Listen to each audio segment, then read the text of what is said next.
Star Energy Geothermal yang merupakan anak usaha PT Barito Renewables Tbk resmi mengumumkan penandatanganan sejumlah perjanjian dan kerangka kerja kolaborasi dengan perusahaan teknologi energi global SLB. Ya, dan kolaborasi antara dua perusahaan tersebut untuk mendukung proyek pengembangan panas bumi serta penerapan teknologi masa depan dan baik itu Indonesia ataupun di Indonesia maupun di luar negeri.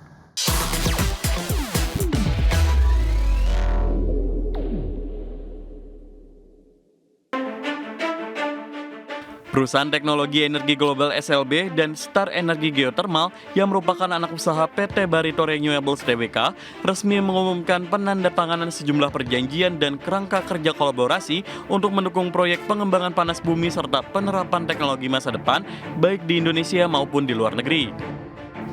Kolaborasi antar dua perusahaan tersebut mencakup desain dan perencanaan pengembangan lapangan pada proyek pengembangan panas bumi Sekincau di Indonesia, serta kerangka kerja kolaborasi untuk mengidentifikasi, mengevaluasi, dan merencanakan peluang panas bumi pada masa depan, termasuk di kawasan Amerika Utara, sekaligus menyediakan layanan pengeboran terintegrasi penuh untuk tahap pengembangan proyeksi Sekincau. Perjanjian ini menandai fase baru dalam hubungan antara SLB dan Star Energy Geothermal yang dibangun di atas kolaborasi teknologi sebelumnya dan bergerak menuju perencanaan serta pelaksanaan di tingkat proyek, di mana teknologi keahlian teknis dan kapabilitas eksekusi SLB diterapkan untuk meningkatkan kinerja di seluruh siklus hidup proyek. Berdasarkan perjanjian dan kerangka kolaborasi tersebut, kehadiran SLB ditujukan untuk meningkatkan efisiensi pengembangan, mengurangi risiko subsurface dan risiko eksekusi, serta mendukung realisasi proyek panas bumi yang layak secara teknis maupun komersial. Kapabilitas ini menjadi kunci dalam meningkatkan skala panas bumi sebagai sumber energi andal dan berdaya pasok stabil. Berbagai sumber IDX Channel.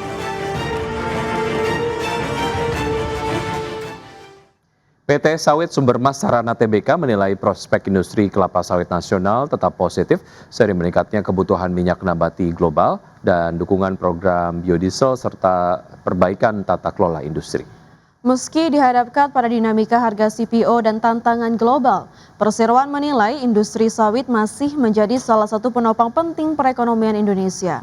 Dalam menghadapi kondisi tersebut, Perseroan terus memperkuat efisiensi operasional dan optimalisasi produktivitas kebun guna menjaga daya saing dan kinerja perusahaan. Strategi pengendalian biaya dan pengelolaan operasional yang terintegrasi menjadi fokus utama Perseroan dalam merespon perkembangan industri.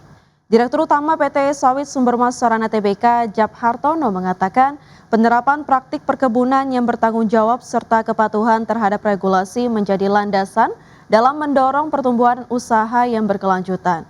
Manajemen meyakini dengan strategi yang adaptif dan fondasi bisnis yang solid, Perseroan optimistis dapat terus menciptakan nilai tambah bagi pemangku kepentingan serta berkontribusi positif terhadap perkembangan industri sawit nasional.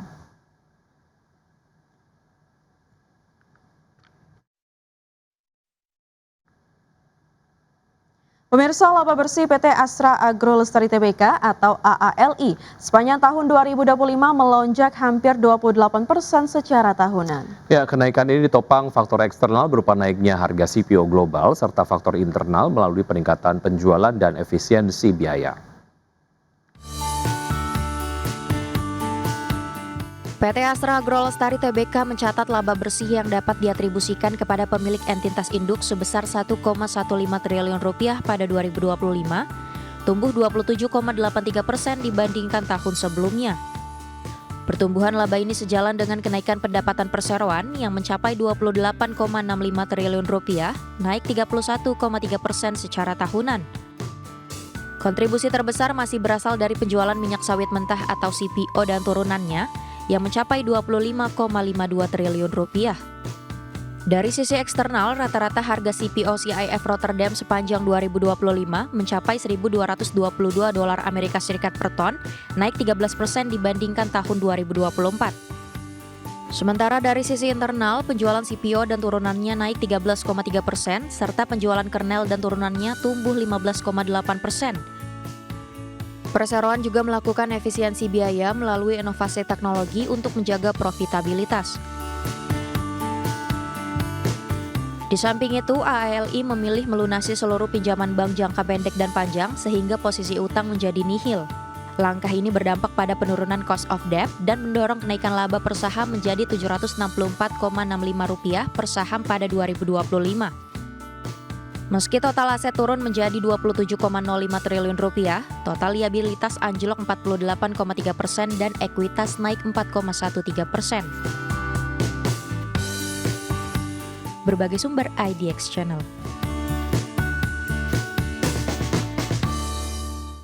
Pemirsa, Menteri Keuangan Purbaya Yudisadewa mengumumkan defisit anggaran pendapatan dan belanja negara per Januari 2026 sebesar 0,21%. Defisit ini setara dengan Rp54,6 triliun.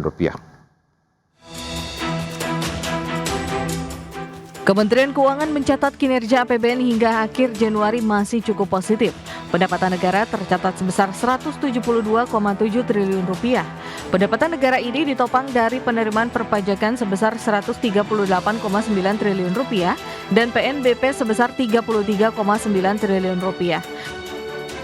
Sementara belanja negara hingga akhir Januari mencapai Rp227,3 triliun yang ditopang oleh belanja pemerintah pusat sebesar Rp131,9 triliun dan transfer ke daerah mencapai Rp95,3 triliun.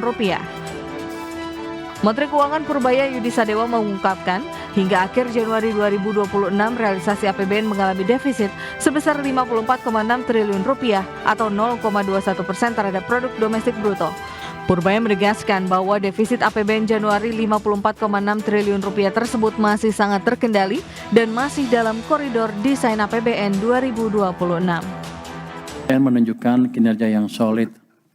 Pendapatan negara telah mencapai Rp172,7 triliun atau 5,5% dari target APBN, tumbuh sebesar 9,5% year on year.